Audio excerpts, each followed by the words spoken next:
Imagine करो कि एक गरीब लड़का एक छोटे से गांव में रहता है जो हर दिन 17 घंटे खेतों में काम करता है केवल एक वक्त के खाने के लिए। अब इमेजिन करो कि इसी लड़के ने आगे चलकर RS 1 लाख करोड़ की कंपनी बना दी। यह कहानी है हुंडई के फाउंडर चोंगजू यंग की। चोंगजू यंग का जन्म 1915 में कोरिया के एक छोटे से गांव में हुआ था। उनका सपना था एक स्कूल टीचर बनने का, लेकिन फैमिली की फाइनेंशियल कंडीशन इतनी ख़राब थी कि वह खुद की एजुकेशन भी पूरी नहीं कर पाए। उन्हें बचपन में दिन रात अपनी फैमिली के साथ खेतों में काम करना पड़ता था, लेकिन इतनी मेहनत के बाद भी ऐसे कई दिन होते थे जब फैमिली के पास एक वक्त का खाना भी नहीं होता था। प्रॉपर कपड़े और मेडिकल केयर तो दूर की बात है। चोंगजू यंग को लड़कियां बेचने के लिए कई बार पास के शहर जाना होता था। वहां उन्होंने देखा कि लोगों के पास पर्याप्त खाना है और उन्होंने अच्छे कपड़े पहने हैं, वो भी बिना दिन रात खेतों में काम किए। ये सब देखकर वह अपनी गरीबी और अपनी फार्म की लाइफ से फ्रस्ट्रेटेड होने लगे और अपने लिए भी एक बेहतर ज़िंदगी चाहने लगे। एक दिन उन्होंने एक न्यूज़पेपर आर्टिकल में पढ़ा कि पास के एक शहर में एक बड़ा कंस्ट्रक्शन प्रोजेक्ट हो रहा है और उस प्रोजेक्ट के लिए वर्कर्स की ज़रूरत है। यह पढ़ते ही वह सोच में पड़ गए और उनकी धड़कनें तेज़ हो गईं। 1932 में 16 साल की उम्र में चोंगजू यंग ने एक चौंकाने वाला फैसला लिया। वह अपना घर छोड़कर शहर भागने वाले थे। चोंग ने अपने दोस्त के साथ चुपके से शहर की ओर निकल पड़े। करीब 160 किमी चलने के बाद वे कुवन शहर पहुंचे और वहां कंस्ट्रक्शन लेबर का काम ले लिया। काम काफ़ी मुश्किल था और कमाई काफ़ी कम, लेकिन चोंग काफ़ी खुश थे क्योंकि वे ज़िंदगी में पहली बार इंडिपेंडेंट काम कर रहे थे। करीब 2 महीने तक यह सिलसिला चला, जिसके बाद वे पकड़े गए। चोंग के पिता ने उन्हें ढूंढ लिया और उन्हें वापस गांव लाकर फार्मिंग में लगा दिया। उनकी लौट से फैमिली तो काफ़ी खुश थी, लेकिन जो खुश नहीं था वो खुद चोंग थे। इन 2 महीनों के काम ने चोंग के अंदर कंस्ट्रक्शन और सिविल इंजीनियरिंग का पैशन जगा दिया था। साथ ही वह जानते थे कि खेतों में काम करके वह कभी भी गरीबी से बाहर नहीं निकल पाएंगे। इसीलिए वह 2 बार और भागने की कोशिश करते हैं, लेकिन दोनों ही बार उनके पिता उन्हें कुछ ही दिनों में ढूंढ लेते हैं। फाइनली 1934 में 18 साल की उम्र में वह अपना चौथा एस्केप प्लान बनाते हैं और इस बार उन्हें कोई नहीं रोकता। वह सोल पहुंचते हैं, जो आज के दिन साउथ कोरिया की राजधानी है। वहां उन्हें जो भी काम मिला उन्होंने किया। सबसे पहले कंस्ट्रक्शन लेबर, फिर फैक्ट्री वर्कर और फिर फाइनली उन्हें एक स्टोर में डिलीवरी बॉय की नौकरी मिली।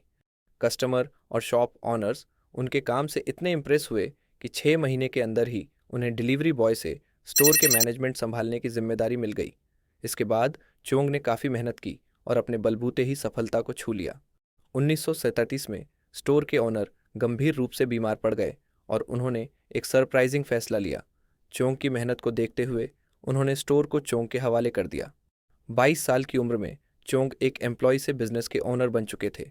अगले 2 सालों में चोंग ने और भी मेहनत की। मार्केट में ट्रस्ट और रेपुटेशन बिल्ड करके बिजनेस तेज़ी से ग्रो हुआ। सब कुछ सही चल रहा था कि तभी एक ट्रेजेडी हो गई। वर्ल्ड वॉर 2 का समय था। जापानी चाहते थे कि उनकी मिलिट्री को वॉर के समय पर्याप्त राइस सप्लाई मिलती रहे, जिसके चलते उन्होंने सभी राइस शॉप्स की ऑनरशिप ले ली। चोंग से भी उनकी राइस शॉप छीन ली गई और सालों की मेहनत से बनाया हुआ बिजनेस एक ही झटके में खत्म हो गया। चोंग काफ़ी दुखी थे, लेकिन उन्होंने हार नहीं मानी। अगर मैं दिलों जान से कुछ भी काम करूं तो मैं उसमें सक्सेसफुल हो सकता हूं। इस सोच के साथ वह ऐसा बिजनेस ढूंढने लगे जिसमें जापानी गवर्नमेंट का इंटरफेरेंस नहीं था। बहुत जल्द उन्होंने कार रिपेयर बिजनेस में ज़ीरो इन किया और 1940 में 3000 वॉन का लोन लेकर एडो सर्विस गैराज खोला। लेकिन इस बार किस्मत इतनी ख़राब थी कि खोलने के 1 महीने बाद ही गैराज में आग लग गई। चोंग की सिचुएशन काफ़ी डिफ़िकल्ट थी। उन्हें अपना लोन चुकाना था। एक नॉर्मल इंसान ऐसी सिचुएशन में आसानी से हार मान सकता था, लेकिन चोंग ने हमेशा की तरह प्रॉब्लम को फेस किया। उन्होंने 3500 वॉन का फ्रेश लोन लिया और पहले से भी अच्छा गैराज खड़ा किया। चोंग ने देखा कि कस्टमर्स की सबसे बड़ी प्रॉब्लम थी कि उनकी कार रिपेयर होने में कई हफ्ते लग जाते थे। इसीलिए उन्होंने स्पीड को अपना मेन फोकस बनाया। जहां कंपीटिटर्स को एक सर्टेन रिपेयर के लिए 20 दिन लग जाते थे, वहीं चोंग का गैराज इस रिपेयर को 5 दिन में कर देता था। उनका गैराज इतना सक्सेसफुल हुआ कि अगले 3 साल में यानी 1943 तक उनकी वर्कफोर्स 80 एम्प्लॉइज़ तक ग्रो हो चुकी थी। इस समय तक चोंग ने अपना पूरा लोन रिपे कर दिया था और फैमिली को भी सोल में सेटल कर लिया था। बिजनेस तेज़ी से ग्रो कर रहा था और तभी एक और मेजर डिजास्टर हो गया। जापान को वर्ल्ड वॉर 2 के लिए वॉर रिलेटेड इक्विपमेंट्स बनाने थे, इसीलिए जापान ने उनके गैराज की ऑनरशिप ले ली और एक लोकल स्टील प्लांट से मर्ज कर दिया। एक बार फिर उनकी सालों की मेहनत से खड़ा किया बिजनेस उनसे एक झटके में ही छिन लिया गया। वह वापस से स्क्वायर वन पर आ चुके थे। उन्हें अपनी फैमिली के साथ गांव वापस लौटना पड़ा, लेकिन इस बार उनके पास 50,000 वॉन की सेविंग्स थीं और वह कॉन्फिडेंट थे कि वे फिर से एक बिजनेस बना लेंगे। वर्ल्ड वॉर 2 के खत्म होने के साथ साथ कोरिया में जापान का रूल भी खत्म हो गया। कोरिया के नॉर्दर्न एरिया में सोवियत यूनियन का इन्फ्लुएंस था। सदर्न एरिया में अमेरिका का प्रभाव था, क्योंकि इन दोनों ने वर्ल्ड वॉर 2 में मिलकर जापान के खिलाफ लड़ाई लड़ी थी। इसी के चलते कोरिया नॉर्थ और साउथ कोरिया में विभाजित हो गया। 1946 में चोंगजू यंग वापस सोल जाते हैं और अपना कार रिपेयर बिजनेस रीस्टार्ट करते हैं।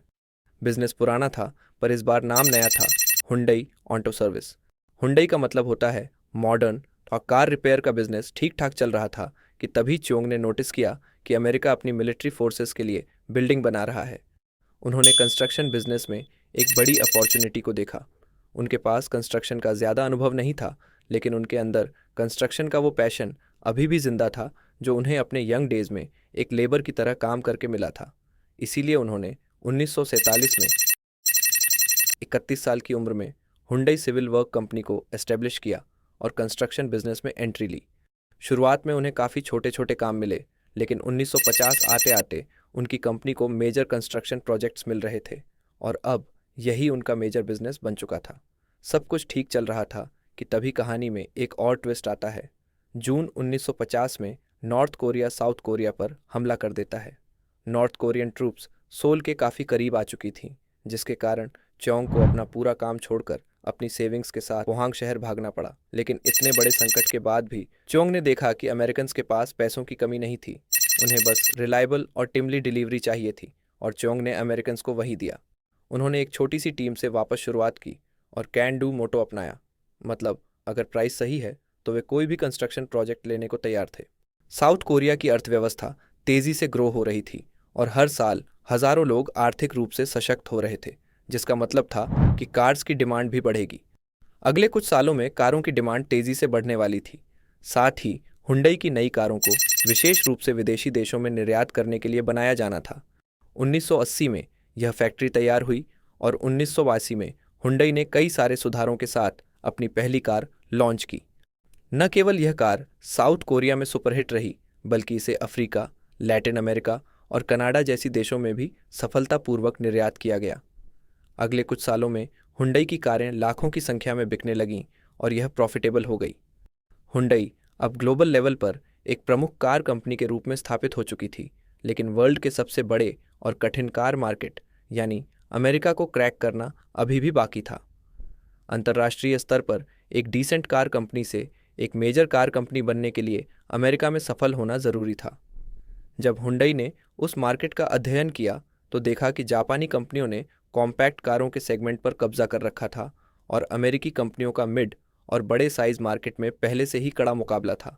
हुंडई आज दुनिया की तीसरी सबसे बड़ी कार कंपनी है और केवल 2022 में उन्होंने करीब 40 लाख कारें बेचीं।